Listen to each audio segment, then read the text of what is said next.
ஆண்டவர் நம்மோடு இருந்து சுகம் பலன் ஜீவனை தந்து இந்த 8ஆம் மாதத்தில் ஆண்டவர் நம்மை கொண்டு வந்திருக்கிறார். அவருடைய கிருபை, அவருடைய இரக்கம், அவருடைய தயவு ஆகிற இந்த காலை வேளையில் நாம் ஒன்றாம் இணைந்து ஆண்டவரை உள்ளத்தின் ஆழத்திலிருந்து நாம் துதித்து ஸ்தோத்தரிப்போம். தேவன் எனக்கு செய்த எல்லா நன்மைகளுக்காக அவருக்கு நான் எண்ணத்தை செலுத்துவேன். ரட்சிப்பின் பாத்திரத்தை எடுத்துக்கொண்டு கர்த்தருடைய நாமத்தை தொழுது கொள்வேன் என்கிற ஆண்டுடைய வார்த்தையின்படி இந்த காலை வேளையில் நாம் எல்லாரும் ஆண்டுடைய நாமத்தை மகிமைப்படுத்துவோம். உள்ளத்தின் ஆழத்திலிருந்து ஆண்டவரை நாம் தொழுது கொள்வோம். கர்த்தர் நல்லவர், அவர் போதுமானவராக இம்மட்டும் இருந்திருக்கிறார். அவருடைய கிருபையை இரக்கத்தை எண்ணின பிள்ளைகளாக இந்த காலை வேளையில் நாம் நினைப்பதற்கும் வேண்டிக் கொள்வதற்கும் அதிகமாய் கிரியை செய்கிற ஆண்டவரை நாம் இதோ எதிர்பார்ப்புக்கு மேலாய் பெரிய காரியங்களை நம்முடைய வாழ்க்கையில் செய்த ஆண்டவரை, ஆராய்ந்து முடியாத பெரிய காரியங்களை, எண்ணி முடியாத அதிசயங்களை செய்து கொண்டே இருக்கிற அற்புத நாதரை இந்த நாளிலும் நாம் உளமாற நாம் துதித்து மகிமைப்படுத்துவோம். கைத்தட்டி பாடி மகிழ்ந்திடுவோம். கர்த்தர் சமூகத்தில் களி கூறுவோம். கைத்தட்டி பாடி மகிழ்ந்திடுவோம். கர்த்தர் சமூகத்தில் களி கூறுவோம் என்கிற அந்த பாடலோடு கூட சேர்ந்து ஆண்டவரை மையப்படுத்துவோம். ஹல்லேலூயா. நினைப்பதற்கும் நான் ஜெபிப்பதற்கும் அதிகமாய் செய்திடுவார். நினைப்பதற்கும் நான் ஜெபிப்பதற்கும் அதிகம் செய்திடுவார். களி கூறுவோம், களி கூறுவோம். கர்த்தர் சொன்ன எல்லாரும் சேர்ந்து ஆமென். களி கூறுவோம், களி கூறுவோம். கவலைகள் களி கூறுவோம். தட்டி பாடி மகிழ்ந்திடுவோம். கர்த்தர் சமூகத்தில் களி கூறுவோம். கைத்தட்டி பாடி மகிழ்ந்திடுவோம். கர்த்தர் சமூகத்தில் களி கூறுவோம். பயப்படாதே, உன்னை மீட்டுக் கொண்டே எனக்கு நீ சொந்தம் என்றார். பயப்படாதே, உன்னை மீட்டுக் கொண்டே எனக்கு சொந்தம் என்றார். களி கூறுவோம், களி கூறுவோம். அவர் சொன்ன வாக்கு தத்தம்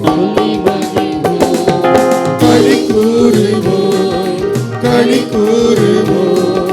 கவலைகள் களி கூறுவோம். கட்டி பாடி மகிழ்ந்திடுவோம். சமூகத்தில் களி கூறுவோம். கட்டி பாடி மகிழ்ந்திடுவோம். சமூகத்தில் களி கூறுவோம். நம் இயேசு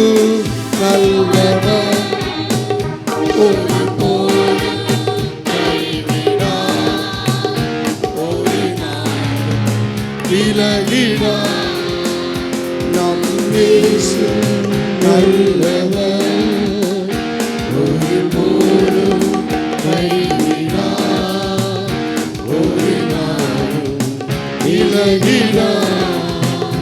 ஒன்று சேர்ந்து நாம் துதிப்போம், சாத்தானை நீக்குவோம், இயேசுவை சுதந்தரிப்போம். ஒன்று சேர்ந்து நாம் துதிப்போம், சாத்தானை நீக்குவோம், இயேசுவை சுதந்தரிப்போம். எதிர்காலம் நமக்குண்டு, எதற்கும் பயமில்லை. எதிர்காலம் நமக்குண்டு, எதற்கும் பயமில்லை. அதிகாரம் கையிலே, அதிகாரம் கையிலே. ஆளுவோம்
மலைகள் விலகினாலும் பர்வதங்கள் நிலை பெற்றாலும் என் கிருபை உன்னை விட்டு விலகாமல் என் சமான் உடன்படிக்கை உன்னை விட்டு நிலை பெறாமல் சொன்ன கர்த்தர் கிருபையால் நடத்தி வருகிறார்.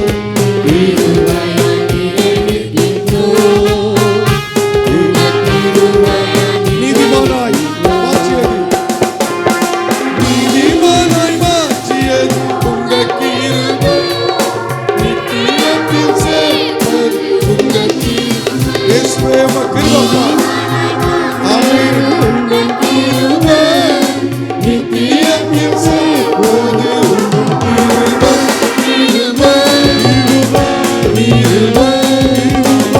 கிருபை கிருபை கிருபை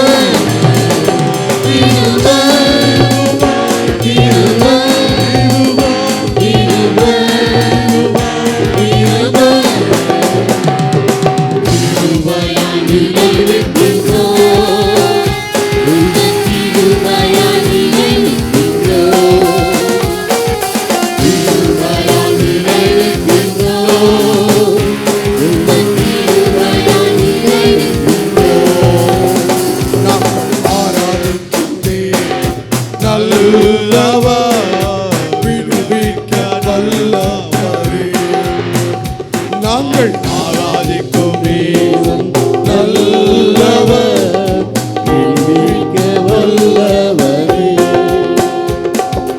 எரிகின்ற அக்கினிக்கும் ராஜாவுக்கும் விடுவிக்க வல்லவரே. எரிகின்ற அக்கினிக்கும் ராஜாவுக்கும் விடுவிக்க வல்லவரே.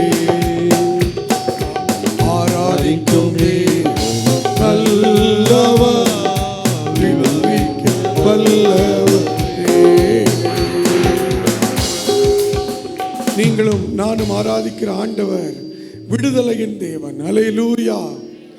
அவர் மெய்யாகவே நம்மை விடுதலையாக்க போதுமானவர். சிங்க கவியில போடப்பட்ட தானியேலை சிங்கங்கள் சேதப்படுத்தாதபடி விடுதலையாக்கின தேவன்.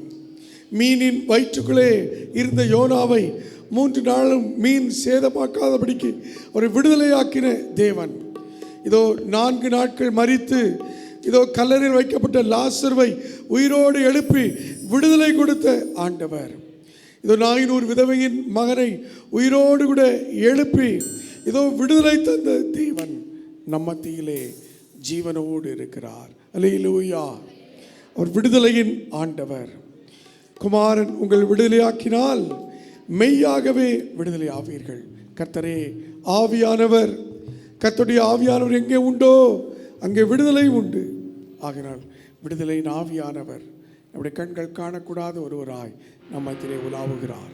நீங்கள் அறியாதிருக்கிற ஒருவர் உங்கள் நடுவில் இருக்கிறார் என்று சொல்லி இந்த மாதத்தில் வாக்கு கொடுத்த அந்த வாக்கின்படி ஆம், நம் நடுவில் நம்முடைய ஆண்டவர் இருக்கிறார். அல்லேலூயா.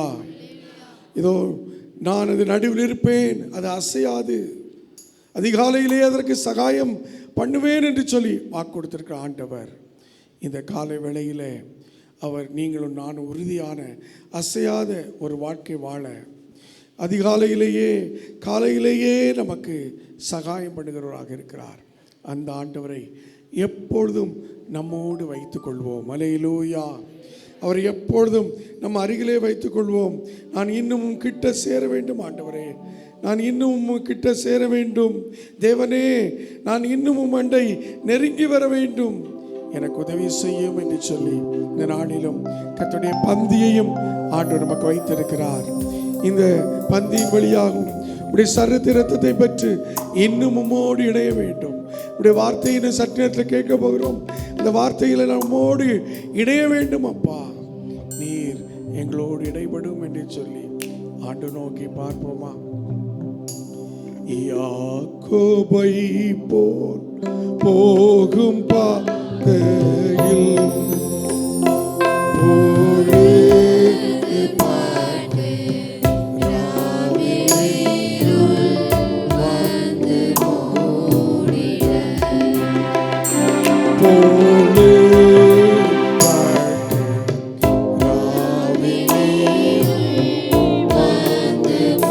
தூக்கத்தால்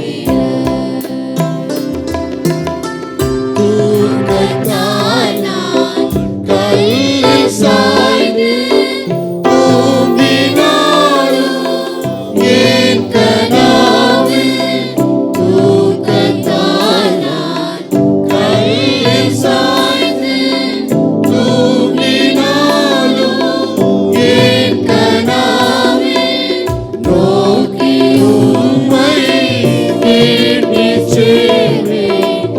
வாக்கடந்தால் வல்லனானா தேவனே நான் உமதன்னையும் இன்னும் விரும்பி செய்வதே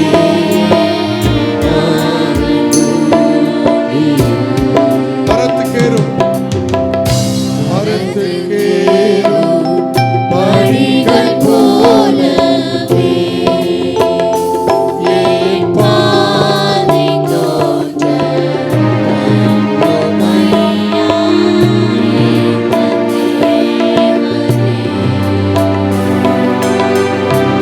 கிருபையாக நீர் எனக்கு தருவதெல்லாம் உமதன்னை.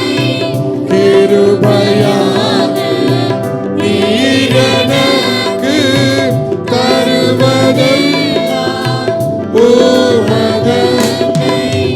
அருமையான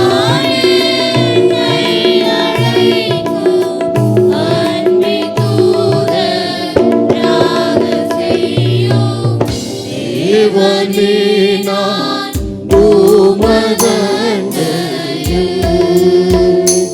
இன்னும் விரும்பி செய்வதே நாவல் கூவியே. இன்னும் விரும்பி செய்வதே நாவல் கூவியே. வெண்மையும் சிவப்பு மாணவர் உண்மையை உருவா கொண்டவர்.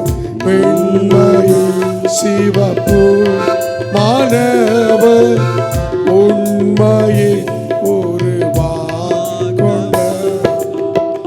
என்னையே மீட்டு கொண்டவர் எண்ணில்லாத சரணம் சரணம் தொழுகிறோம் எங்கள் பிதாவே. எல்லாம் சேர்ந்து தொழுகிறோம். தொழுகிறோம் எங்கள் பிதாவே. தலை தங்கமயமானவர் தலை தங்கமய மாணவர் தலைமுடி சுருள் சுருளானவர். தலை தங்கமய மாணவர் தலைமுடி சுருள் சுருளானவர். 10,000 பேரில் சிறந்தவர் 10,000 சரணம் சரணம் தொழுகிறோம் எங்கள் பிதாவே. தொழுதெல்லாம் ஆவியுடனே தொழுகிறோம் எங்கள் பிதாவே. தொழுதெல்லாம் ஆவியுடனே.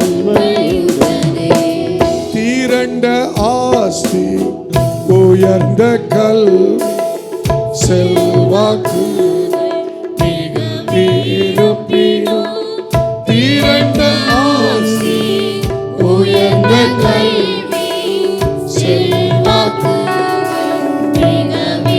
இருப்பினும் குருசை நோக்கி பார்க்க எனக்கு குருசை நோக்கி பார்க்க எனக்கு உரிய பெருமை யாவும் அற்பமே. உரிய பெருமை யாவும் அற்பமே.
இன்னும் உமண்டை சேர, இன்னும் கிட்டி சேர எங்களை ஒப்பு கொடுக்கிறோம். இயேசு மூலம் ஜெபிக்கிறோம் நல்ல பிதாவே, ஆமென். உட்கார்வோம்.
முடியாதவங்க கீழே உட்காந்து கை தட்டுங்க.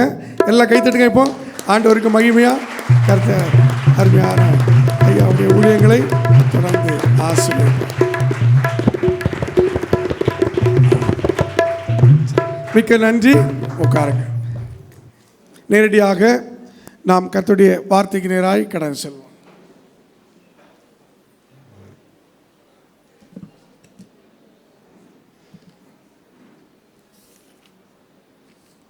கர்த்தருடைய பரிசுத்த நாமம் மகிமைப்படுவதாக. அல்லேலூயா. ஆண்டவரும் இரட்சகருமாய் இயேசு கிறிஸ்துவின் நாமத்திலே உங்கள் யாவரையும் வாழ்த்துகிறேன். இன்றைக்கு காலை முதல் ஆராதனையிலும் ஆண்டவருடைய செய்தியை கொடுக்க கர்த்தர் கிருபை செய்தார். ரெண்டாவது ஆராதனையிலும் ஆண்டவருடைய வார்த்தையை பகிர்ந்து கொண்டு திருவந்திலே பங்கு கொள்ள ஆண்டவர் கொடுத்த அற்புதமான நேரத்துக்காக கர்த்தரை துதிக்கிறேன், ஸ்தோத்தரிக்கிறேன். வாய்ப்பை கொடுத்து அவருடைய திருச்சபையின் போதகர் ரெவரன் அருள்மோகன் ஐயாவுக்கு மிக்க நன்றியை நான் தெரிவித்துக் கொள்கிறேன். இன்முகத்தோடு ஏற்றுக்கொண்டாங்க. ரிட்டையர்டு ஓய்வு பெற்றிருக்கிறேன். நம்முடைய மேனுவல் பிரகாரம் ஓய்வு பெறணும், அதை வாலண்டியராகவே எதை எதிர்பார்க்காமல் அதை ஏற்றுக்கொண்டு தொடர்ந்து ஈசியிலே ஊழியத்திலே பயணிக்க விரும்பினேன். ஏதாவது ஒரு சபையில் அங்கத்தினராக இருக்கணும்.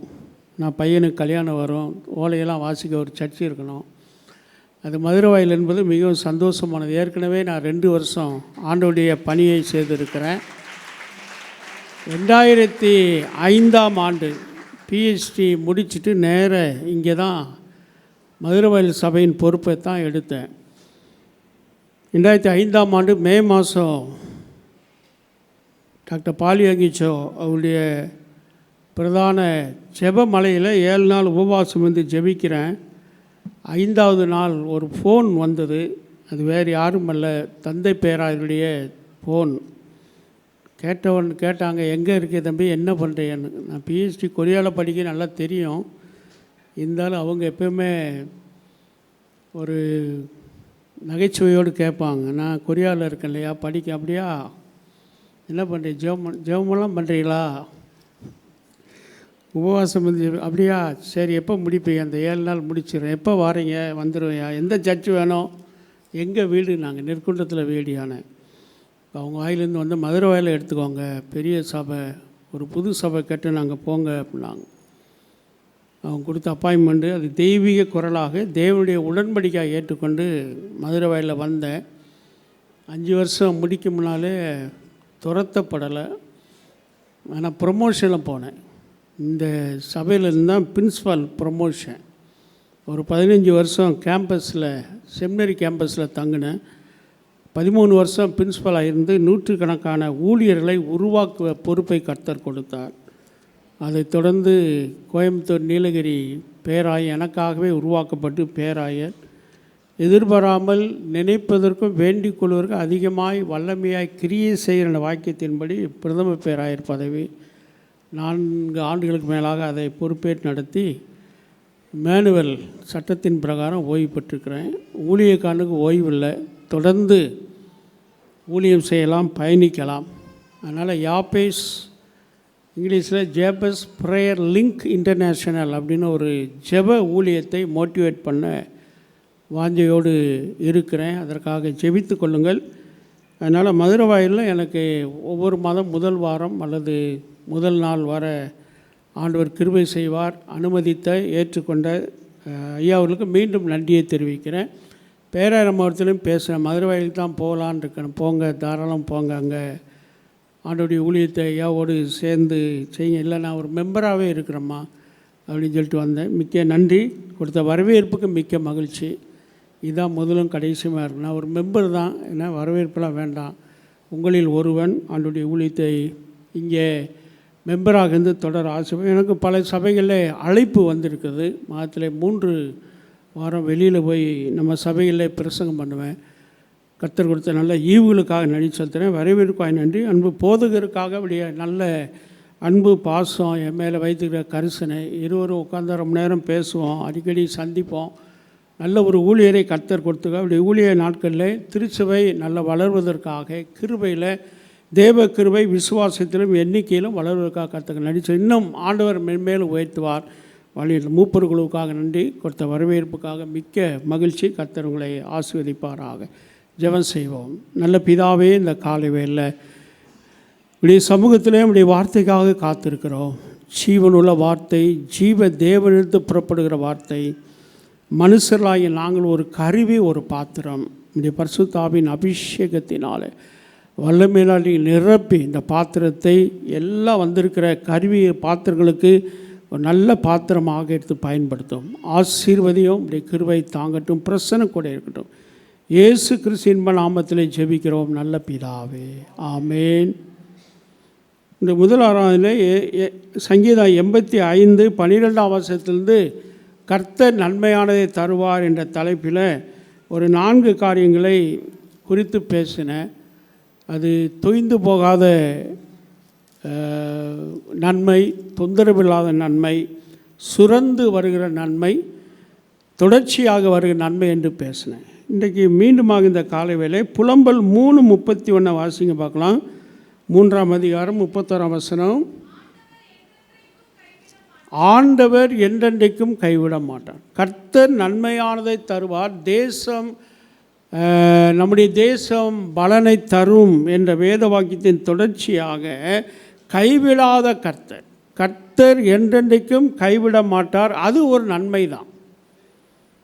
நன்மைனா பொன், பொருள், பதவி, செல்வாக்கு, அந்தஸ்து, வீடு எல்லாம் நன்மையாக இருந்தாலும் உலகத்திலே நாம் வாழுகிற நாட்களே கர்த்தர் கைவிடாமல் நம்மை காத்து கொள்ள வேண்டியது ஒரு நன்மை தான், ஒரு நல்ல நன்மை.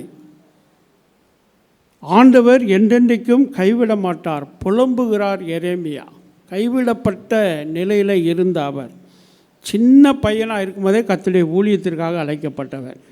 எரேமியா 1ஆம் அதிகாரம் 5ஆம் வசனத்தை வாசிக்கலாம். எரேமியா 1:5. நான் உன்னை தாயின் வயிற்றில் உருவாகும் முன்னே உன்னை அறிந்தேன், நீ கற்பத்திலிருந்து வெளிப்படும் முன்பே நான் உன்னை பரிசுத்தம் பண்ணி தீர்க்கதரிசியாக கட்டளையிடுவேன். தாயின் கற்பத்தில் இருக்கும்போதே நான் உன்னை தெரிந்து கொண்டு உன்னை தீர்க்கதரிசியாக ஆக்குகிறேன் என்று சொல்ல. நான் எரேமியா அப்ஜெக்ஷன் கொடுக்கார். 5ஆம் வசனம் 6. அப்பொழுது நான் கர்த்தராய் ஆண்டவரே,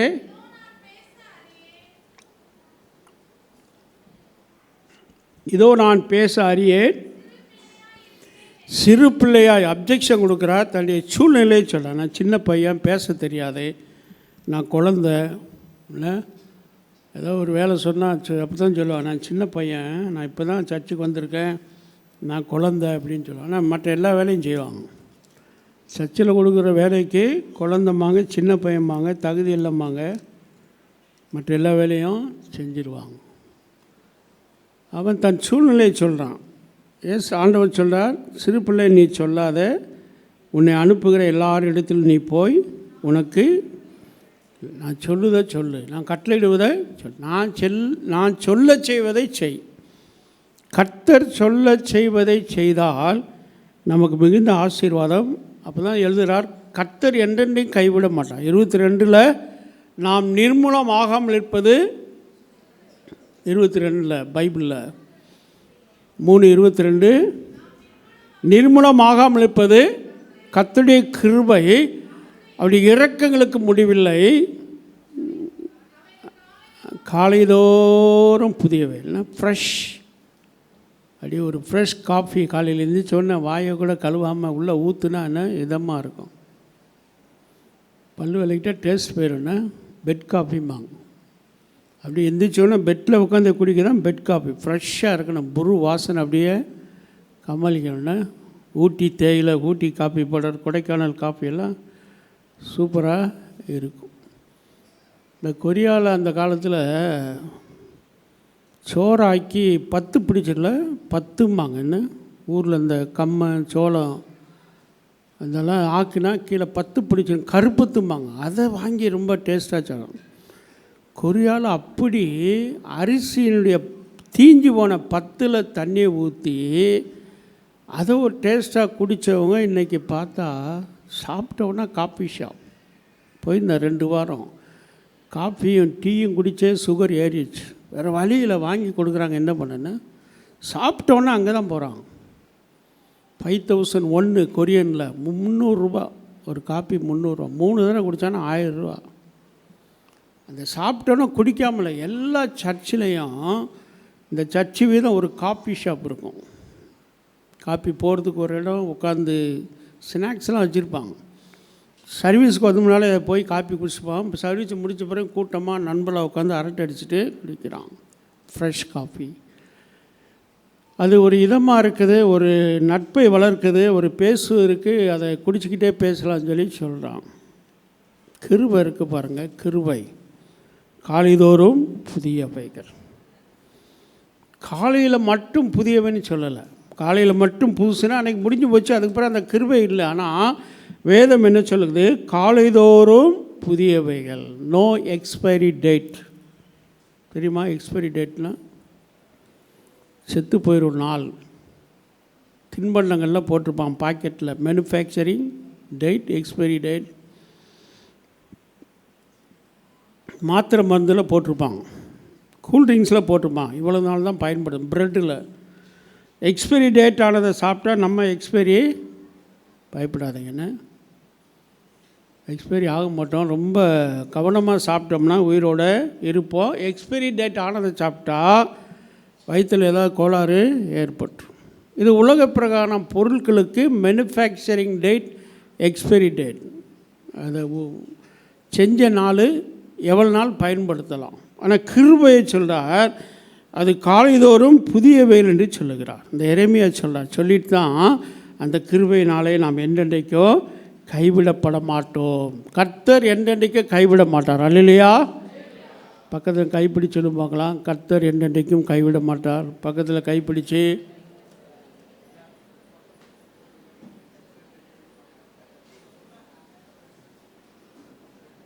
இந்த புதிய மாதத்திலே கர்த்தர் கொடுக்கிற இந்த புதிய வாக்குத்தத்தம், கர்த்தர் என்றைக்கு கைவிட மாட்டார். விசுவாசிகள்லாம் கைத்துக்கு அலையிலே சொல்கிறான். சரி, யார் யாரெல்லாம் கர்த்தர் கைவிட மாட்டார்? எல்லாரையும் கைவிட மாட்டார் நினைக்க முடியாதுல்ல. யார் யாரெல்லாம் கர்த்தர் கைவிட மாட்டார்? எபேசியர் 1:4 வாசிக்கலாம். எபேசியர் 1:4. தமக்கு முன்பாக நாம் அன்பில் பரிசுத்தமானவர்களாக இருப்பதற்கு உலக தோற்றத்துக்கு முன்பே நம்மை தெரிந்து கொண்டபடியே, உலக தோற்றத்துக்கு முன்பதாக கிறிஸ்துவுக்குள் நம்மை தெரிந்து கொண்டபடியே, before the foundation of the world, உலக தோற்றத்துக்கு முன்பதாக, உலகம் இல்லைங்க, ஜீரோவாக இருந்தது, வெறுமையாக இருந்தது, உலகமே ஆனால் உலகம் தோன்றுவதற்கு முன்பதாக கிறிஸ்துன்னு ஒருத்தர் இருந்தார். பிதா, குமாரன், பரிசுத்த ஆவி, அந்த 3 பேர் தான் உலகத்தை சிருஷ்டித்தவர்கள். ஆதியிலே வார்த்தை இருந்தது, அந்த வார்த்தை தேவனிடத்திலிருந்து, அந்த வார்த்தை தேவனாய் அவர் மூலமாய் சகலம் உண்டாய். Through him all have made, எல்லாத்தையும் கிறிஸ்து மூலமாய் உருவானா. அதுக்கு முன்பதாகவே கிறிஸ்துவுக்குள் நம்மை தெரிந்து கொண்டார். So the chosen people will not be forsaken. தெரிந்து கொள்ளப்பட்டவர்கள் கைவிடப்படுவதே இல்லை. தெரிந்து கொண்டது மாத்திரமல்ல, 3ஆம் வசனத்தில் கிறிஸ்துவுக்குள் உன்னதங்களிலே சகல ஆசீர்வாதத்தினாலே நம்மை ஆசீர்வதித்திருக்கிறார். இருக்குதா பைபிளில்? எபேசியர் 1:3 வாசிங்க. பிதாவாகிய தேவனுக்கு ஸ்தோத்திரம், கிறிஸ்துவுக்குள் உன்னதங்களிலே ஆவிக்குரிய சகல ஆசீர்வாதத்தினாலே, ஆல் பிளெஸ்ஸிங், சகல பரிபூர்ண சம்பூர்ண ஆசீர்வாதத்தினாலே கிறிஸ்துவுக்குள் நம்மை என்ன ஆசீர்வாதம்? அது ஸ்பிரிச்சுவல் பிளெஸ்ஸிங், ஆவிக்குரிய சகல உன்னதமான ஆசீர்வாதம். மாம்சத்துக்குரியதல்ல, சரீரப்பிரகாரமானதல்ல. ஆண்டவர் முதலாவது கிறிஸ்துவுக்குள்ளே நம்மை சகல ஆசீர்வாதத்தினாலே ஆசீர்வதித்தார். அதுக்கு முன்னதாக கிறிஸ்துவுக்குள்ளே நம்மை தெரிந்து கொண்டபடினாலே நம்மளை ஆண்டவர் கைவிட மாட்டார். நம்ம எல்லாம் தெரிந்து கொள்ளப்பட்ட பிள்ளைகள். ஏன்னா we are chosen one. இன்னும் ஒரு படி போனால் யோவான் 15:14 இயேசுசாமி ஆண்டவரே சொல்கிறார், நீங்கள் என்னை தெரிந்து கொள்ளவில்லை, நான் உங்களை தெரிந்து கொண்டேன். என்ன எவ்வளவு தெளிவாக, ஒரு ஆசையாக, ஒரு ஆவலாக சொல்கிறேன். நீங்கள்லாம் என்ன தெரிந்து கொள்ள, எங்கெங்கோ போயிட்டீங்க. அவனவன் தந்தன் வழியிலே போனான், சிதறுண்ட ஆள்களைப் போல இருந்தோம், உலகத்திலே அலைந்து திரிந்தோம், உளையான சேற்றிலே, அபாந்தர வழியில். நீங்கள்லாம் தெரிந்து கொள்ளாமல் போய், ஆனால் நான் உங்களை விடலை, பின்னாலே வந்து தேடி கண்டுபிடிச்சு உங்களை நான் தெரிந்து கொண்டேன் என்று சொல்லுகிறார். எதுக்காக தெரிந்து கொண்டார்?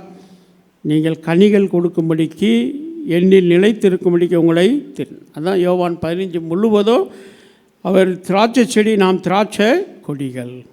நீங்கள் என்னை தெரிந்து கொள்ளவில்லை, நான் உங்களை தெரிந்து கொண்டேன். உலக தோற்றத்துக்கு முன்பதாக கிறிஸ்துவுக்குள் நம்மை தெரிந்து கொண்டவர்களை மறுபடியும் கிறிஸ்துவானவர் அவருக்காக நம்மை தெரிந்து கொள்ளுகிறார். அதை பேதுரு இன்னும் ரொம்ப தெளிவாக எழுதுகிறார், ரொம்ப நல்ல தெளிவாக எழுதுகிறார். 1 பேதுரு 2:9 நீங்களோ அந்தகாரத்தில் நின்று தம்முடைய ஆச்சரியமான ஒளியினிடத்திற்கு வரவழைத்துடைய புண்ணியங்களை அறிவிக்கும்படிக்கு தெரிந்து கொள்ளப்பட்ட சந்ததி, சோசன் ரைஸ், தெரிந்து கொள்ளப்பட்ட ஆச்சரியமான, இதோ அந்தரங்கத்திலே, இதோ அந்தகாரமான ஒளியிலே, இருளிலே, இருள் சூழ்ந்த சூழ்நிலையிலே, உலகத்தின் பாவத்தின் இருளுக்குள்ளே கவ்விக்கொண்டு சிக்கிக்கொண்டு அடிமைப்பட்டு கிடந்த உங்களை அவர் ஆச்சரியமான ஒளியினிடத்துக்கு வரவழைத்திருக்கிறார். கீழே சர்ச்சு இருக்கும்போது டிம்மாக இருக்கும், லைட்டுன்னு ரொம்ப லைட்டு டிம்மாக இருக்கும், இவ்வளோ பிரகாசம் இல்லை. இப்போ எல்லாம் சயின்ஸு டெக்னாலஜியெல்லாம் வளர்ச்சி, எல்இடி லேம்ப்பு தான் எங்கே போனாலும் ரொம்ப பிரகாசமாக. ஏசியில் உட்காந்துக்கிட்டு இருக்கோன்னு நான்லாம் இருந்தப்போ ஏப்ரல் மே மாதம் வந்தால் உள்ளே உட்காந்து முடியாது சர்ச்சில், அவ்வளோ வேக்காடாக இருக்கும், ஃபேன் பத்தாது. இந்த காலங்கள் மாறி வரும் பொழுது நம்ம தொழில்நுட்பங்களும் வளர்ச்சி இல்லை, ஆனால் இதெல்லாம் அணைஞ்சு போகும். திடீர்னு மைக் ஆஃப் ஆயிரும், ஏசி ஆஃப் ஆயிரும், லைட்டே ஆஃப் ஆயிரும். கரண்ட் கட் ஆனால் ஜென்ரேட்டர் போட 10 நிமிஷம் தடவிக்கிட்டு இருப்போம். ஏதாவது ரிப்பேர் ஆச்சுன்னா எங்கடா ரிப்பேர் ஆச்சுன்னு தேடி பார்க்கணும். இவர் ஒரு செகண்டில் ஏதோ அந்தகாரமான இருளில் இருந்தவங்களை வாசிங்க. நீங்களோ உங்களை அந்தகாரமான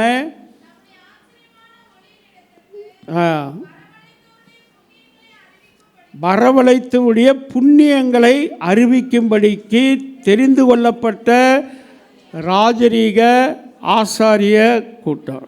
நாங்களாம் ஆசாரியர் தான், ப்ரீஸ்ட். கொஞ்சம் மேலே போனால் சீஃப் ப்ரீஸ்ட், என்ன பிரதான ஆசாரியர், பாஸ்டர், ஏரியா சேர்மன், பிஷப், மேலே போனால் பிரதம பேராயர். நான் தெரிந்து கொள்ளப்பொருளை பற்றி சொல்லும் பொழுது என்ன சொல்கிறார்? ராஜரீக ஆசாரிய, ராயல் ப்ரீஸ்ட்ஹுட், ரொம்ப கனமாக மேன்மைப்படுத்தி சொன்னார். அப்படி உங்களை தெரிந்து கொண்டேன். சரி, எல்லாரையும் ஆண்டவர் தெரிந்து கொண்டு இருக்கிறார். நமக்குள்ளே அது உறுதியாகணும். நிச்சயமாகன்னா கிறிஸ்துவுக்குள் தெரிந்து கொண்ட, கிறிஸ்துவுக்குள் உன்னதங்களிலே சகல ஆசீர்வாதத்திருக்கிற அந்தகாரமான இருளிலிருந்து ஆச்சரியமான ஒளியிடத்துக்கு வரவழைத்தவரை நம்முடைய வாழ்க்கையிலே சந்தித்திரும். என்னைக்கு அவரை சந்தித்து அவர் மேலே விசுவாசம் வைத்து அவரை உள்ளத்தில் ஏற்றுக்கொண்டு அவருடைய பிள்ளைகளாக மாறுகிறோமோ அன்றைக்கி தான் அந்த தெரிந்து கொள்ளுதல் நமக்குள்ளே உறுதிப்படும். அப்போ அவர் நம்ம என்றென்றைக்கும் கைவிட மாட்டார். நல்ல ஒரு உதாரணம் சகை தான். லூக்கா 19ஆம் அதிகாரம் 1-2 வாசித்து பார்ப்போம். ஏன்னா Luke chapter 1 verse 1 and 19 verse. அவர் எரிகோவில் பிரவேசித்து வாசிங்க. ஆயக்காரனுக்கு தலைவன், tax collector, the chief tax collector, தலைவன், ஆயத்துறையிலே வரி வசூலிக்கிறவன் இஷ்டம் போல் வசூலிக்கலாம், விருப்பம் போல் பணத்தை எடுக்கலாம், செலவழிக்கலாம். அவன் வச்சதான் சட்டம், அவன் போட்டதான் வரி. அப்படிப்பட்ட ஒரு பெரிய போஸ்டில் இருக்கான். தொடர்ந்து சயனப்பட்ட மனிதன் இயேசு எப்படிப்பட்டவரோ என்று பார்க்க வகை தேடினான். தோ ஹி வாஸ் ரிச், பெரிய பணக்காரன், பெரிய சீப் டேக்ஸ் கலெக்டர், போட்டதான் சட்டம், அவன் சொல்லுதான் வரி. அப்படி இருந்தவனு கூட இயேசு எப்படிப்பட்டவரோ என்று அவனும் தேவனாலே தெரிந்து கொள்ளப்பட்டவன். உலக தோற்றத்துக்கு முன்பதாக சகையை தெரிந்து கொள்ளப்பட்டவன். ஆனால் தன் வாழ்நாட்களில் இயேசுவை பற்றி அறிந்து கேள்விப்பட்டு இதுவரைக்கும் பார்க்கல. எப்படி இருப்பான்னு பார்க்க தான் வந்தான், உருவத்தை பார்க்க வந்தான், தோற்றத்தை பார்க்க வந்தான். நம்மை போல் மனுஷரா இல்லை வேறு மாதிரி இருக்கிறான்னு பார்க்க. ஏன்னா அவ்வளவு அவரை பற்றி கேள்விப்பட்டிருக்கான். ஆயத்துறையில் வேலையில் பிஸியாக இருந்தாலும், செல்வம் பெருக்கினாலும், செல்வாக்கு பெருகினாலும் இந்த ஒரு மைண்டு அவனுக்குள்ளே வந்திருக்கு, இயேசு பார்க்கணும் அப்படின்னு சொல்லி. ஓடி வந்து கூட்டமாக இருந்ததுனால காட்டுத்தி மரத்தில் ஏறி நின்னான். 5ஆம் வசனம். இயேசு அந்த இடத்துல வந்தபோது அண்ணாந்து பார்த்து, சகையை காட்டத்தி மரத்தில் ஏறி குள்ளனாய்ந்தபடினாலே பார்க்கக்கூடாமல் எக்கி எக்கி பார்த்துட்டு முடியாமல் போய் மரத்துலேருந்து அவன் உற்று பார்க்குறான். இயேசு அண்ணாந்து என்ன 2 பேரும் லிங்க், என்ன பார்வையில் ஒரு என்ன சொல்லுது, ஒரு இணைப்பு. அவன் அங்கேருந்து உற்று பார்க்குறான், இவர் இங்கிலேருந்து மேற்கு பார்க்குறாரு. பார்த்துட்டு பேரை சொல்லி அழைக்கிறார். தெரிந்து கொள்ளப்பட்டவளை கர்த்தர் பேர் சொல்லி அழைக்கிறார். நீங்களும் நானும் தெரிந்து கொள்ளப்பட்டவளாக இருப்போமே, ஆனால் கர்த்தர் பேர் சொல்லி அழைக்கிறார், பேர் சொல்லி அழைக்கிறார். ஏசாயா 43ஆம் அதிகாரம் 1ஆம் வசனத்திலே நாம் வாசிக்கிறோம். ஏசாயா 43:1, இப்போது யாக்கோபே உன்னை சிஷ்டித்தவர், யாக்கோபு சிஷ்டிக்கப்பட்டவன், தாயின் கருவிலே உருவாகி ஆண்டவராலே சிஷ்டிக்கப்பட்டவன். அப்புறம் இஸ்ரவேலை நான் உன்னை உருவாக்கினேன். இஸ்ரவேல் என்ற பெயர் யாக்கோபுக்கு கொடுக்கப்பட்டு பெயர் மாற்றம் செய்யப்பட்டு ஒரு புது சிஷ்டியாக தேவன் யாக்கோபை உருவாக்குகிறார். அப்புறம் கர்த்தர் சொல்லுகிறாரு, நீ பயப்படாதே, உன்னை மீட்டு கொண்டேன், உன்னை பேர் சொல்லி அழைத்தேன். யாக்கோவை கர்த்தர் பேர் சொல்லி அழைத்தார். இஸ்ரவேல் என்று கர்த்தர் புது பெயரை கொடுத்து புது சிஷ்யாக மாற்றி அவனை பேர் சொல்லி அழைத்தார். நீ என்னுடையவன், யூ ஆர் மைன். தெரிந்து கொள்ளப்பட்டவர்கள் கர்த்தருடையவர்கள். அப்போ இனி வேறு என்ன வேணும்? சகலத்தையும் சிருஷ்டித்தவர், எல்லாம் அவராலே உருவாக்கப்பட்டது. அப்படிப்பட்ட உருவாக்கின எஜமான் நம்மை பார்த்து சொல்லுகிறார், கர்த்தர் நீ என்னுடையவன், நாம் அவருடைய பேர். என்ன வேணும்? தெரிந்து கொள்ளப்பட்டவர்கள் கர்த்தருடையவர்கள். அவர்களை கர்த்தர் கைவிட சொல்லிட்டு தான் அர்த்தம் சொல்ல, நான் உன்னை கைவிட மாட்டேன், நீ ஆறுகளை கடந்து போகும்போது நான் உன்னோடு கூட இருப்பேன், வெள்ளங்கள் உன்மேல் பொருளுவதில்லை. அப்புறம் அக்கினி ஜுவாலை உன் பேரிலே பட்டா. அந்த 2 ஆபத்து அந்த காலத்தில் சடுதியாய் அடிக்கடி வரும். மழை பெஞ்சு வெள்ளம் புரண்டு ஓடும். அந்த வெள்ளம் புரண்டு போகும்போது வெள்ளம் அவன் மேலே அணுகாதபடிக்கு கைவிட மாட்டேன். ஏன்னா நான் உன்னை தெரிந்து கொண்டேன், பேசுகிறது நீ என்னுடையவன், நீ எனக்குள்ளே இருக்கிறாய், நீ எப்பொழுதும் கைவிட மாட்டாய். உனக்கு வருகிற 2 சோதனை, வெள்ளமும் நெருப்போ, அதில் உன்னை காத்துக்கொள்வேன். இன்றைக்கு என்ன சோதனை, என்ன பாடுகள், விபத்துக்கள், நாசங்கள், மோசங்கள், கொரோனா வியாதி, 3ஆம் உலகப்போர் ஏற்படும் என்று நேற்று பேப்பரில் போட்டிருக்கான். ரஷ்யாவும் அமெரிக்கா ஒன்றுக்கொண்டு மோதி கொண்டிருக்கிறது. அந்த மோதல் விரிவாகும் பொழுது, பெருசாகும் பொழுது 3ஆம் யுத்தம் உலகத்திலே வரும். அப்போ உலக நாடுகள் சேதத்தை அனுபவிக்கும். முதல்ல உயிர் சேதம், இராணுவம் கொன்று குமிச்சிடுவான், பொருளெல்லாம் சேதப்படுத்துவான், நல்லதெல்லாம் அள்ளிட்டு போயிடுவான். அப்படிப்பட்ட காலங்கள் வெகு சீக்கிரமாக இருக்குது என்று உலகத்தின் நடவடிக்கைகள். ரஷ்யா உக்ரைன் போர், இனி இஸ்ரேல் காஜாவுடைய யுத்தங்கள், இப்படி பாகிஸ்தான் இந்தியா சைனா, ஒரு நாடு முறுமுறுத்து கொண்டிருக்கிறது. வெடிக்கும் பொழுது உலக யுத்தம் வரும். அன்றைக்கு எப்படி இருப்போம்? என்ன சூழ்நிலைகள் உலகத்திலே மாறி வந்தாலும் நான் உன்னை பேர் சொல்லி அழைத்தேன், உன்னை தெரிந்து கொண்டேன், நீ என்னுடையவன், ஆகவே நான் உன்னை என்றென்றைக்கோ கைவிட மாட்டேன். அல்லேலூயா. கர்த்தர் நம்மை கைவிடவே மாட்டார். எப்போ? சகையை மாதிரி கர்த்தரை சந்திக்கணும். இறங்கி வா, இன்றைக்கி உங்கள் வீட்டில் தங்கணும்னார். போகும்போதே பாவரிக்கை செய்கிறான், எதையாவது அநியாயமாக செலவழித்தா நான் திருப்பி கொடுத்துறேன், சொத்தில் பாதியை கொடுத்துறேன், நான் மன்னிங்க, ரட்சிங்கன்னு கண்டிப்பாக மனசுக்குள்ளே ஜெபம் பண்ணி இருப்பான். அதான் 10ஆம் வசனம், லூக்கா 19:10.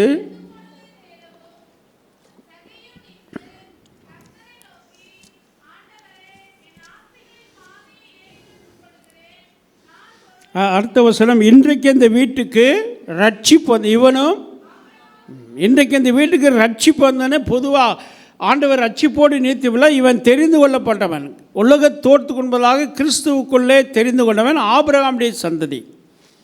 கிறிஸ்துவுக்குள்ளே ஆவிக்குரிய ஆசீர்வாதத்தினாலே ஆசீர்வதிக்கணும், ஆபிரகாமுடைய ஆசீர்வாதம். ஆகவே இவனும் ஆபிரகாமுக்கு குமாரனாய் இருக்கிறான். அப்போ தாங்க அந்த தெரிந்து கொள்ள ஊர்ஜிதப்படுது. இயேசுவை சந்தித்தான், இயேசு அவனை சந்தித்தார். இயேசுவிடத்தில் அறிக்கை செய்து பாவங்களெல்லாம் விட்டு விட்டான், அநியாயமாக செலவழித்தெல்லாம் ஆண்டவருக்கு அங்கே பாதியை திருப்பி செலுத்தினான். அதெல்லாம் பார்த்தவொன்னே உன்னை ரட்சித்தேன், இந்த வீட்டுக்கே ரட்சிப்பு, உன்னால் நீ ஆபிரகாமுக்கு குமாரன். யோவான் 1:12 தெரிந்த வசனம், அவருடைய நாமத்தின் மேல் விசுவாசம் உள்ளவர்களாய் ஏற்றுக்கொண்டவர்கள் எத்தனை பேர்களோ பிள்ளைகளாம் அதிகாரத்தை கொடுத்தார். we are the children of God. Authority, அத்தன்டிக்னு சொல்லலாம், அதிகாரப்பூர்வமான தேவனுடைய பிள்ளை. எப்போ? இயேசு கிறிஸ்துவின் நாமத்தின் மேல் விசுவாசம் உள்ளவர்களாய் ஏற்றுக்கொண்டவர்கள், தெரிந்து கொள்ளப்பட்டவர்கள். அந்த தெரிந்து கொள்ளப்பட்டவர்களை ஆண்டவர் ஒருபோதும் கைவிடப்பட மாட்டார். 7 மாதம் கைவிட்டார். 7 மாதம் கைவிடப்பட்ட நிலைமையில் கடந்து வந்திருக்கிறேன். எதுவுமே கைகூடி வரலை. ஆபத்து என்னை கிட்டி சேர்ந்தது, வியாதி எனக்கு பெருகிக்கிட்டே போகுது, கடந்துள்ள கைவிடப்பட்ட நிலைமை என்று அங்கலாய்த்த மனக்குழப்பத்தில், அப்படிப்பட்ட சூழ்நிலையில் ஒருவேளை இந்த காலையில் அமர்ந்திருந்தா, யூ ஆர் மைன். ஆண்டவர் சொல்ல, என்னுடையவன், பேர் சொல்லி அழைத்திருக்கிறேன், அந்தகாரமான இருளிலிருந்து ஒளியின் இடத்துக்கு வரவழைத்திருக்கிறேன், நான் உன்னை கைவிட மாட்டேன் என்று கர்த்தர் சொல்லுகிறார். அல்லேலூயா. 2வதாக, இடைவிடாமல் ஆராதிக்கிறவளை கர்த்தர் கைவிட மாட்டார். நல்ல உதாரணம், சாத்ராக், மேஷாக், ஆபேத்நேகோ. தானியேலின் புத்தகம் 3ஆம் அதிகாரம் 19ஆம் 20ஆம் வசனங்களை நாம் வாசித்து பார்ப்போமேனால்,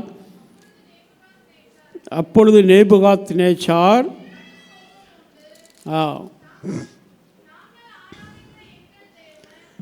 நாங்கள் ஆராதிக்கிற எங்கள் தேவன் எங்களை தப்புவிக்க வல்லவராய், ஆராதிக்கிற தேவன்.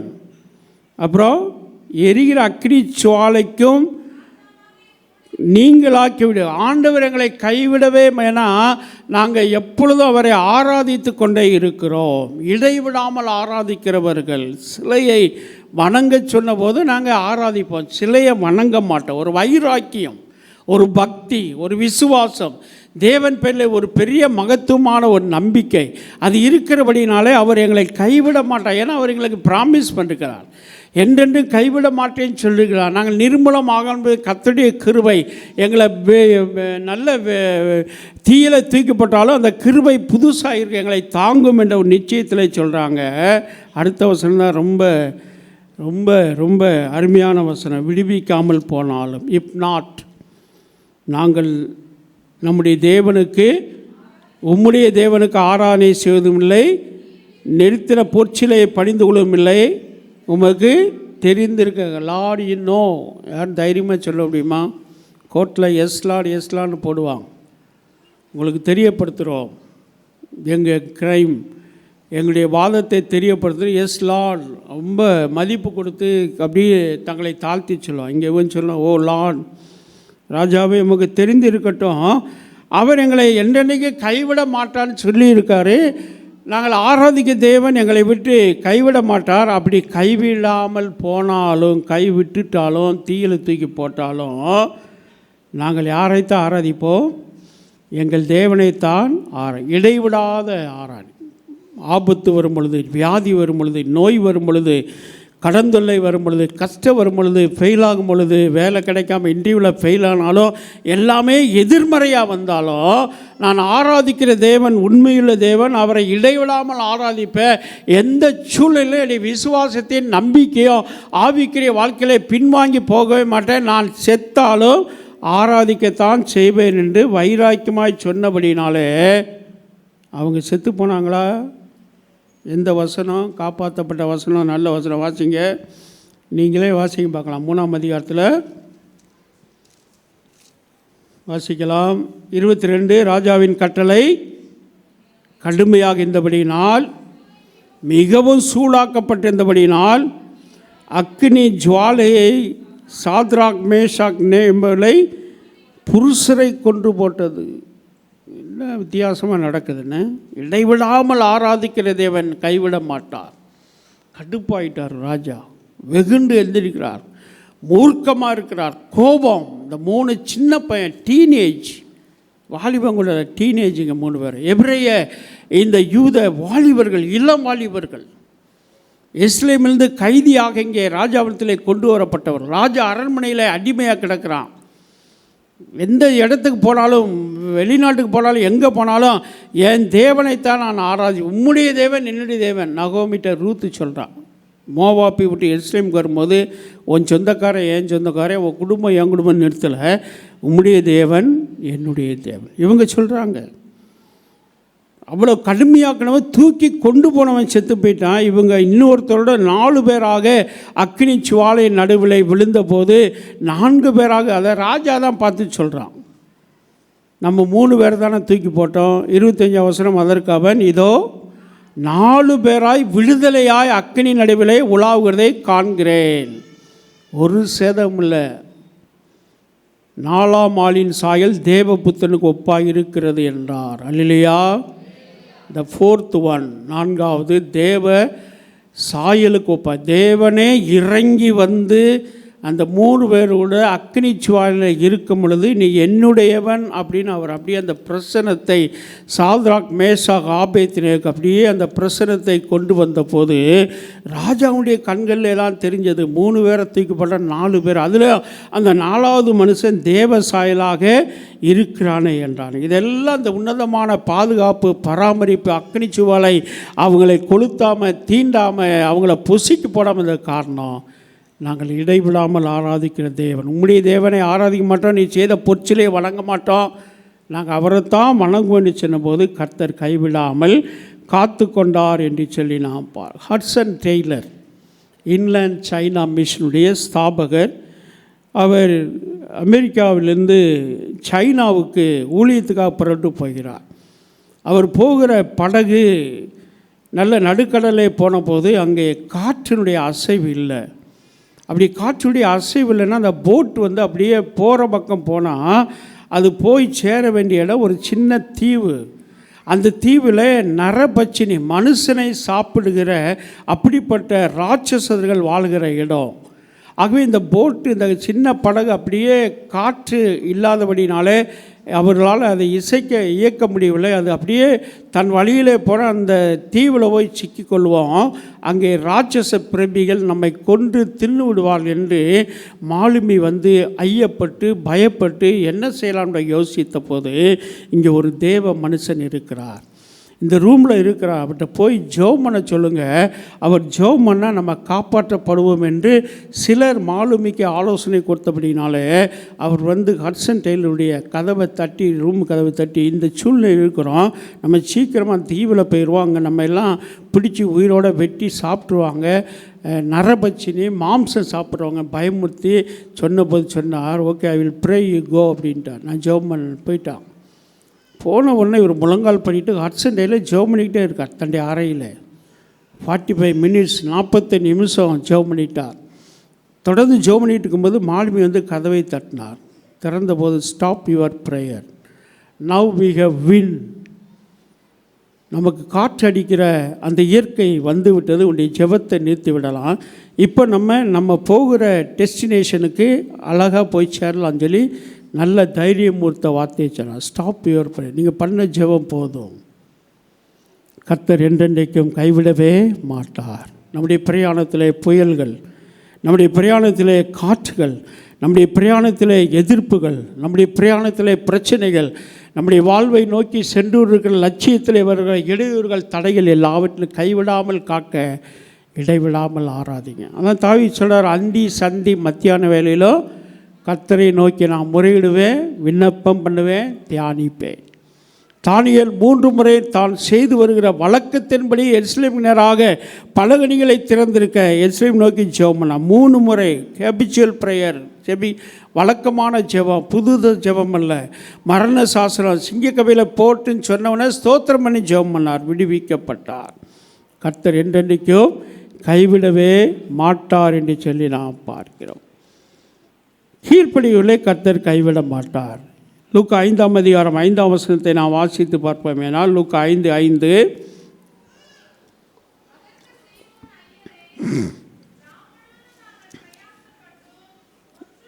ராம் முழுவதும் நாங்கள் பிரயாசப்பட்டு ஒன்று அகப்படவில்லை, ஆகிலுமுடைய வார்த்தையின்படி வலையை போடுகிறோம்.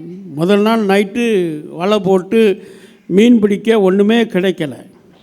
ஆண்டவர் வந்து அவங்கள பார்த்து பரிதாபப்பட்டு ஆழத்திலே கொண்டு வலையை போடுங்க, மீன் கிடைக்கின்றார். உடனே பேதுரு தன் பேர்டன், தன்னுடைய பாரத்தை, தன்னுடைய கவலையை, தன்னுடைய தோல்வியை, தன்னுடைய ஏமாற்றத்தை சொல்கிறான். ராத்திரியெல்லாம் பிரயாசப்பட்ட ஒன்றும் கிடைக்கல, வேலையை பார்த்துட்டு போயான்னு சொல்லலை. எங்களுக்கு தெரியும், நாங்கள் மீன் பிடிக்கிற குடும்பத்தில் பிறந்தவன், நைட்டில் எந்த பகுதியில் மீனுக்கு வலையை போட்டால் கிடைக்குன்னு தெரியும், மீன் எங்கே அதிகமாக இருக்குன்னு தெரியும், வலையெல்லாம் எங்களுக்கு நல்லா செம்ம பண்ண, நாங்கள் எங்களுக்கு தெரியும், we know we are skilled fisherman, நல்ல திறமை வாய்ந்த மீனவர், எங்களுக்கு தெரியும்னு அப்படி மறுப்பு தெரிவிக்கலை. பாரத்தை பகிர்ந்து கொண்டார், கவலையை சொன்னார், தோல்வியை ஒத்துக்கொண்டார். அதோடு நிறுத்தி விடாதபடி ஆகிலுமுடைய வார்த்தையின்படி வலையை போட, தேர் வாஸ் த ஒபீடியன். அதுதான் அவங்க கீழ்ப்படிஞ்சது. தோல்வியில் இருக்கிறோம், ஏமாற்றத்தில் இருக்கிறோம், தொலைச்சிட்டோம், பசி இருக்குது, பாரமாக இருக்குது, உடல் அசதியாக இருக்குது, எங்கே போனாலும் எது நடக்கலை, விமோச்சனம் இல்லை என்று பாரத்தை பகிர்ந்து கொண்டாலும் உம்முடைய வார்த்தையின்படி, அதுதான் கீழ்ப்படிதல், ஆகிலுமுடைய வார்த்தையின்படி வலையை போடுகிறேன். அப்புறம் தான் எழுதுகிறார் 1 பேதுரு 5:7, தெரிஞ்ச வசனம் தானே. 1 பேர் 5:7 என்ன சொல்கிறார் பேதுரு? அவர் உங்களை விசாரிக்கானபடியால் அவர் இவர் இப்போ விசாரித்த அன்பின் ஆண்டவராக இயேசுக்கு சொல்லி கவலையெல்லாம் சொல்லிட்டார், பாரத்தை சொல்லிட்டார். அப்புறம் நிருபத்தில் எழுதுகிறார் மூப்பர்களுக்கு, அவர் உங்களை விசாரிக்கிற ஆனபடியால் கவலையெல்லாம் அவர் மீது வைத்து விட, நீங்கள் சுமந்துட்டு போகாதே, நெஞ்சில் வச்சுருக்காதைய, உங்கள் உடம்புல அதை தரித்து வச்சுக்காதீங்க, மனசில் இருக்க வேண்டாம், எண்ணத்தில் இருக்க வேண்டாம், கவலை உண்டு, அதை எல்லாம் போய் கொட்டிரு, கர்த்தர் மேல் உன் பாரத்தை வைத்து விடு, அவர் உன்னை ஆதரிப்பார், நீதிமானை ஒருபோதும் தள்ள. அதை தாவீது இன்னும் சொல்கிறார், நீதிமான் அப்பத்துக்கு இறந்து திரிந்தே நான் பார்த்ததில்லை. கைவிட மாட்டார், சாப்பாட்டில் கைவிட மாட்டார், தொழிலில் கைவிட மாட்டார், வியாபாரத்தில் கைவிட மாட்டார், படிப்பில் கைவிட மாட்டார், எடுக்கிற திருமண காரியங்களை கைவிட மாட்டார். எந்த பிரயாசங்கள் முயற்சிகள் எடுத்தாலும் கர்த்தர் வெற்றியை தருவார், ஆசீர்வதிப்பார், கைவிடவே மாட்டார். அல்லேலூயா. பேதுருவை கைவிட்டாரா? 6ஆம் வசனம், அந்தப்படியே செய்து கீழ்ப்படிந்தார்கள், முற்றிலும் அர்ப்பணித்தார்கள். தொழிலில் வல்லுனர், தொழிலில் பெரிய எக்ஸ்பர்ட், மீன் பிடிப்பில் நல்ல திறமை, எல்லா யுக்தியும் தெரியும். ஆனால் கர்த்தருடைய வார்த்தை வந்தபோது ஆகிலுடைய வார்த்தையின்படி அப்படியே அவர்கள் செய்து ப்ராமிஸ் பண்ணுறோம், உடன்படிக்கை பண்ணுறோம். முதல் வருஷம் முதல் தேர்தல் அப்படி செய்தில்லை. காலங்கள் கடக்கும், மாதங்கள் விட்டு விடுகிறோம். இவங்க அந்தப்படி அவர்கள் செய்து தங்கள் வலைகள் கிழிந்து போகத்தக்கதாக மீதியான மீன்களை பிடித்தார்கள். Tremendous, great, abundant blessing. வலைகள் கிழிந்து போகத்தக்கதாக அப்படியே ஒன்றுக்கு அடித்து முந்தி ஏசாமி மீன்களை பார்த்து அவர் சகலம் அவர் மூலமாய் உண்டானது ஒன்று அவராலே தான் உண்டாக்கப்பட்டது. அதனால் மீன்கள் உருவாக்கப்பட்ட சொல்கிறார், போய் விழுங்கின உடனே முந்தி அடித்து விழுந்து வலையை நிரப்பி கிழிஞ்சு போகிற அளவுக்கு மீன்கள் விழுந்தது. அபரிதமான ஆசீர்வாதம், அபரிதமான. எப்போ? தொழிலில் கைவிடலை, பசி, தாகம், உடல் களைப்பு, தூக்க மயக்கம், ராத்திரியெல்லாம் வலையை போட்டு ஷோல்டர் வலிக்குது, உடம்பு வலிக்குது. ஆகிய உம்முடைய வார்த்தை அந்த சூழ்நிலை, கடினமான சூழ்நிலையில், இயலாமையின் சூழ்நிலையில், எல்லாம் முடிஞ்சு போச்சு, தோல்வியாச்சு, இனிமேல் எந்திரிக்க வழி இல்லை, இனிமேல் விமோச்சனம் இல்லை என்ற சூழ்நிலைக்கு தள்ளப்பட்டிருக்க சூழ்நிலை ஆவியானோடு பேசும் பொழுது, வேத வசனத்தை நீங்கள் வாசிக்கும் பொழுது கர்த்தருடைய வார்த்தை உங்களை இருதயத்தை தட்டி எழுப்பும்போது அந்தப்படியே நீங்கள் செய்தால் ஆகியோருடைய வார்த்தையின்படி என்று சூழ்நிலை மத்தியிலே உங்களை அர்ப்பணிக்கும் பொழுது அபரீத விதமான ஆசீர்வாதம். அல்லேலூயா, ஆமென். அபரீதமான சொல்லி முடியாத ஆசீர்வாதம், எண்ணிட்டு பார்க்க முடியாத ஆசீர்வாதம். அப்புறம் தான் அவங்கள சீஷர்களாக கர்த்தர் அழைத்தார். நம்முடைய கீழ்ப்படிதல் எப்படி இருக்குது? அதான் பேதுரு இளைஞர்களை பார்த்து எழுதுகிறார். 1 பேதுரு 5ஆம் அதிகாரம் 3ஆம் வசனத்தில் இங்கே கீழ்ப்படிஞ்ச பேதுரு அப்புறம் அப்போஸ்தலனாகி மாறி நிருபம் எழுதும்பொழுது தம்முடைய 1ஆம் நிருபத்தில் 5ஆம் அதிகாரம் 3ஆம் வசனத்தில் எழுதுகிறார். யாராவது ஒரு வாலி பையங்க வாசிங்க, வாலி பிள்ளைய 3:5 1 பேர் 5:5 எடுத்தாச்சா? அந்தப்படி யார் கை தூக்கு? Very good. வாலிப்புல இளைஞரே மூப்பருக்கு கீழ்ப்படியுங்கள், எல்லாரும் ஒருவருக்கொருவர் கீழ்ப்படிந்து, ஒபீடியன்ஸ் ப்ளஸ் ஹம்பிள், என்ன ஹியூமிலிட்டி, இந்த ரெண்டும் இளைஞருடைய வாழ்க்கையில் இருக்கணுன்றார். ஏசாமி வயசாகி சிலுவையில் மரித்தாரா? எத்தனை வயசில் மரித்தார் ஏசாமி? எத்தனை வயசில் தெரியாதா? குட் ஃப்ரைடே வந்தால் தான் தெரியும். அவருக்கு எத்தனை வயசு சாகும்போது? 33 வயசில் கீழ்ப்படிஞ்சார். பிலிப்பியர் 2:8 வாசிக்கிறோம். பிலிப்பியர் 2ஆம் அதிகாரம் 8ஆம் வசனம், அவர் மனுஷரூபமாய் காணப்பட்டு மரணபரியந்தம் சிலுவையின் மரணபந்தம் கீழ்ப்படிந்தவராகி தம்மை தாமே தாழ்த்தினார். பேதுரு இளைஞர்களுக்கு எழுதுகிறார், கீழ்ப்படியுங்க, தாழ்மை அணிந்து கொள்ளுங்க. அதுக்கு முன்மாதிரி ஆண்டவர் இரட்சகருமாய் இயேசு கிறிஸ்து கீழ்ப்படிந்தவராய் எப்போ? மரணபரியந்தம் சிலுவையின் மரணம். அவருக்கு ஒரு அடிஷனல் ஒரு குவாலிஃபிகேஷன். சாதாரணமாக மரணபரியந்தம் கீழ்ப்படிந்தவருக்குன்னு சொல்லி திருமணத்தில் ஒப்பந்தம் செய்வாங்க. வாழ்விலும் தாழ்விலும் சுகத்திலும் துக்கத்திலும் இறுதி வரை, என்ன மரணபரியந்தம் கடைசி வரை அப்படின்னு ஒப்பந்தம் பண்ணோம். ஒரு மாதத்தில் அடிப்படி சண்டை வந்துடும்.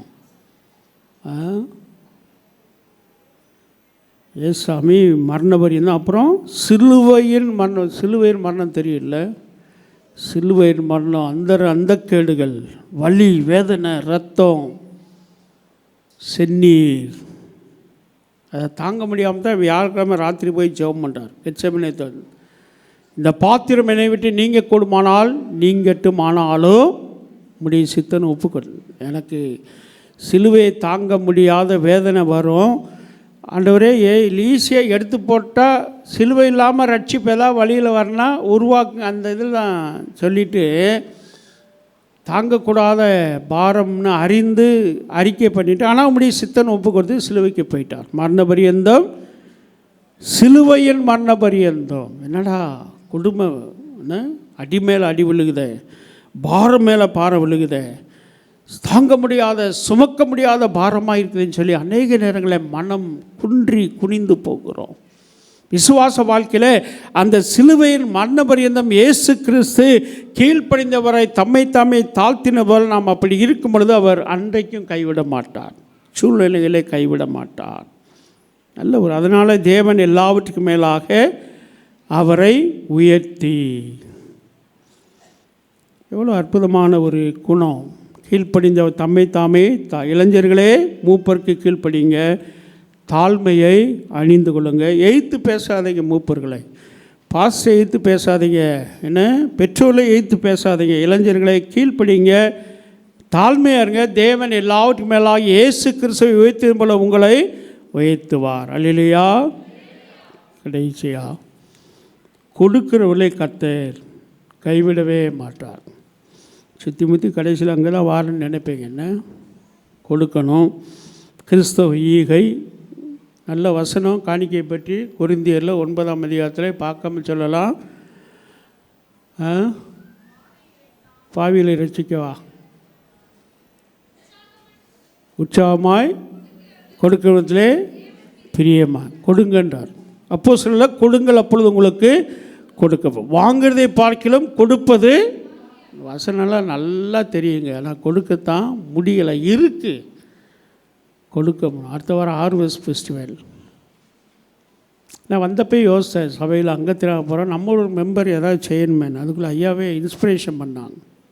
ஸ்தோத்திரம் ஒத்துக்கிட்டேன், நான் வைக்கிறேன், என்னால் முடிஞ்ச அமௌண்ட்டு தரேன், அந்த அமௌண்ட்டை வச்சு ஆசீர்வாதத்தை வைங்க. ஏன்னா நான் கொடுத்து ஆசீர்வாதத்தை பெற்றவன், கொடுத்து கொடுத்து ஆசீர்வாதத்தை பெற்றவன். ஒரே ஒரு வசனத்தை பார்த்து முடிக்கலாம். யாத்ராமத்துக்கு வாங்க, 36ஆம் அதிகாரம் 3ஆம் வசனம்.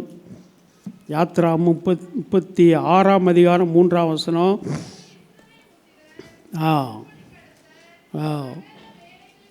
சகல வேலைகளுக்காகவும்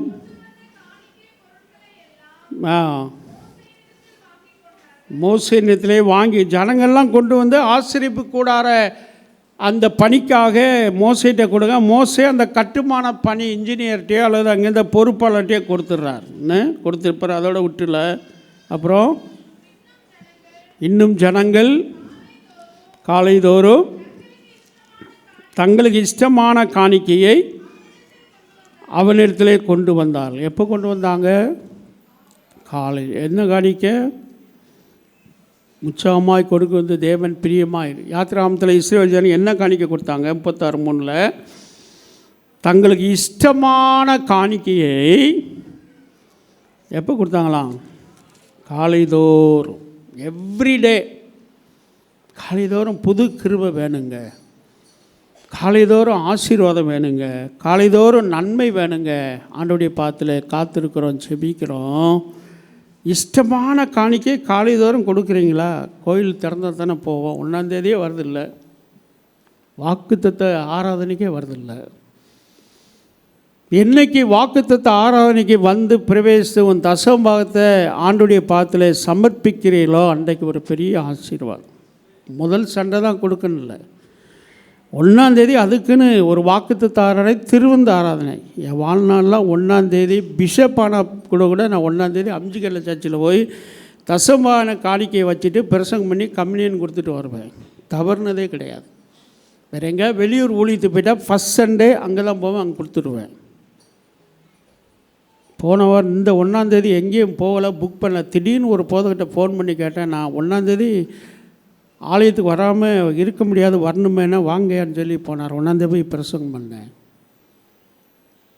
காலைதோறும் இஷ்டமான காணிக்கை கொடுத்தார். எவ்வளவு காரியங்கள் இஷ்டமாக செய்கிறோம், விரும்பி செய்கிறோம், வேண்டி செய்கிறோம். குடும்பத்துக்கு, பிள்ளைகளுக்கு, பேரப்பிள்ளைகளுக்கு இஷ்டமான விரும்பின அவங்க இஷ்டப்பட்டு கேட்குறத விரும்புதெல்லாம் செய்கிறோம். ஆனால் காணிக்கைன்னு வரும்போது அதில் நம்ம கொஞ்சம் கை பிடித்தலாக இருக்குன்னு. இஷ்டமான காணிக்கை காலைதோறும் ஐயா ஒரு உண்டியில் வச்சுட்டு சர்ச்சை திறந்து விடுங்கண்ணா, கீழேயாவது வாங்க வந்து காலையில் ஜெபம் பண்ணிட்டு இஷ்டமாக 10 ரூபா போட்டால் கூட போதும். 30 நாளைக்கு 300 வருஷத்துக்கு 3500, 10 பேர் போட்டால் 36,000, 100 பேர் போட்டால் 3.5 லட்சம். இஷ்டமான காணிக்கை ஒரு வருஷத்தில் அவ்வளோ வரும். செய்யுங்க. சரி, அதோடு நிறுத்தினாங்களா?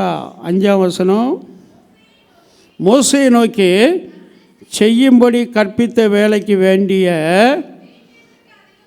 அதிகமான பொருட்கள் காலையில் கொடுத்துட்டா முடிஞ்சது, இனி என்ன அந்த பக்கமே எட்டி பார்க்கணும்னு சொல்லலை, அதிகமான பொருட்களை கொடுத்தான்.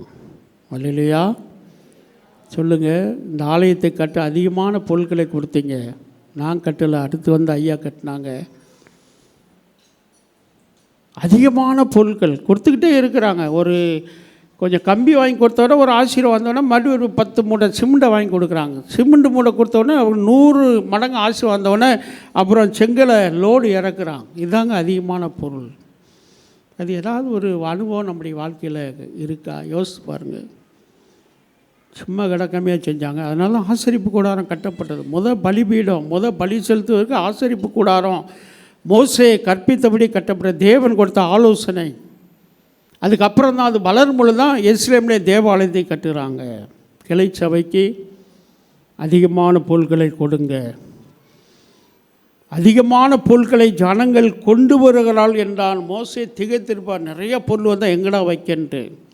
ஆனால் மக்கள் விடாமல் கொடுத்துக்கிட்டே இருக்காங்க. நிறையா செங்கலை கொடுக்காங்க, கம்பியை கொடுக்குறாங்க, சிமெண்ட் கொடுக்குறாங்க, எல்லாம் கொடுத்துக்கிட்டே இருக்காங்க. நிறைய கொடுத்துருக்கீங்க, நல்லா தெரியும். ஆலயம் கட்ட, மேலே கட்ட, எல்லாம் இன்னும் அதிகமான பொருட்களை கொடுக்க ஆண்டவர் கிளை சபைக்கு அடுத்த அர்ப்பின் பண்டிகை ஆலயத்தில் அவங்களை காட்டில் அதிகமான பொருளை நான் கொண்டு வரேன். அப்படி ஒரு போட்டி மனப்பான்மையோடு ஆண்டவருக்காக கொண்டு வாங்க அதிகமான பொருட்களை. அதோடு முடிஞ்சிருச்சா? 6ஆம் வசனம், இனி புருஷலாவது ஸ்திரீகளாவது ஸ்தலத்துக்கண்டு காணிக்கையாக செய்ய வேண்டாம். ஸ்டாப் பண்ணுங்கன்றார். டியர் லேடிஸ் அண்ட் ஜென்ட்ஸ்ன்னு அப்படி தானே இருக்குது. புருஷர்களாவது ஸ்திரீகளாவது பரிசுத்த ஸ்தலத்துக்கண்டு ஒரு வேலையும் செய்ய வேண்டாம் என்று ஃபுல்லாக அட்வர்டைஸ்மெண்ட் பண்ணிட்டாங்க. யூடியூப்பில் ஆன்லைனில் அனுப்பிட்டாங்கன்னு.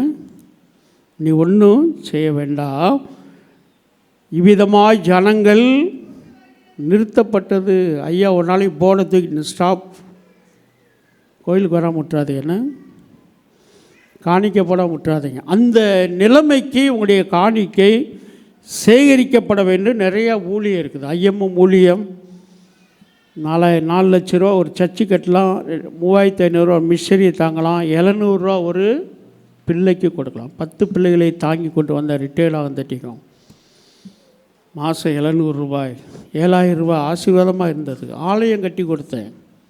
ஒரு கிளைச்சபைக்கு ஒய்ஃப் ரிட்டையர்ட் ஆனவனை 4 லட்ச ரூபா கொடுத்து ஆலயம் கட்ட உதவி செய்தேன். கொடுத்து அதிகமாக கொடுக்க கர்த்தர் இன்றைக்கி ரிட்டையர்ட் ஆகியும் எந்த குறைவும் இல்லை, எந்த தேவையும் இல்லை. கர்த்தர் பரிபூர்ணமாய் ஆசீர்வதித்து கொண்டே இருக்கிறார். ஸ்டாப் கிவிங் அப்படின்னு என்றைக்கு நம்ம சபையில் வரும்? அதான் அங்கே வேதத்தில் சொல்லப்பட்டேன். இவ்விதமாக ஜனங்கள் கொண்டு வருவது நிறுத்தப்பட்டது. எல்லாம் பாளையம் எங்கும் போய் இனிமேல் யாரும் காணிக்க கொண்டு வர வேண்டாம். அப்போ உங்களுக்கு மிச்சம் தானே என்ன? காலைதோறும் இஷ்டமான காணிக்கை, அதிகமான பொருள் காணிக்கை, நிறுத்தப்பட்டும் அளவும் காணிக்கை கொடுத்து கொண்டே இருந்தாங்க. அது ஆசீர்வாதங்க. உங்களுக்கு அது பரிபூர்ணமாக இருக்கும், சம்பூர்ணமாக இருக்கும். ஆசீர்வாதம் குடும்பத்திலே பொங்கி வழியும். வலைகள் கிழிந்து போகத்தக்கதான அபரிதமான ஆசீர்வாதத்தை தேவன் கீழ்ப்படி பொழுது ஊற்றுவார், காணிக்கை கொடுத்து ஊற்றுவார். ஆண்டவர்களை தாங்க பார்க்கலாம். அடுத்த வருஷம், அடுத்த வாரம் அர்ப்பின் பண்டிகை ஆறையில் எவ்வளவு காணிக்கை எவ்வளவு போகுது. வாங்கிட்டு கொடுக்காமல் இருந்துடாது. என்ன எங்கள் சபையில் ஒரு சபையில் ஏழை காணிக்காது, ஏழை ஆசீர்வாதத்தை எடுத்துட்டார். 6 மாதம் ஆச்சு கொடுக்கல, ஒரு பைசா கூட. 7ஆம் மாதம் 8ஆம் மாதம் கேட்டால், ஐயா தட்டில் வச்ச பழத்தை ஸ்வீட் எல்லாம் சாப்பிட்டோம், தட்டும் பைபிளும் பேண்ட் ஷர்ட்டு சேலை கொடுத்துருவோம். நாங்கள் எவ்வளோ பரிதாபம் பாருங்கண்ணா. சாப்பிட வேண்டியெல்லாம் சாப்பிட்டோம், இது மீது இருக்குது, அதை நீங்கள் எடுத்துக்கிறீங்களா? எப்படி இருக்கும் குடும்பம்? குடும்பத்தில் பல பிரச்சனைகள், இழப்புகள். தேவனுடைய சன்னிதானத்தில் அனனியா சப்பிராளை போல துணிகரமாக அப்படி காரியத்தை செய்யாதபடிக்கு இஷ்டமான காணிக்கை வீட்டிலே ஒரு உண்டியல் வச்சு போடுங்க. காலையில் ஜெபம் பண்ணிட்டு அதிகமாக கொடுங்க, 100 மடங்கு ஆசீர்வாதம்.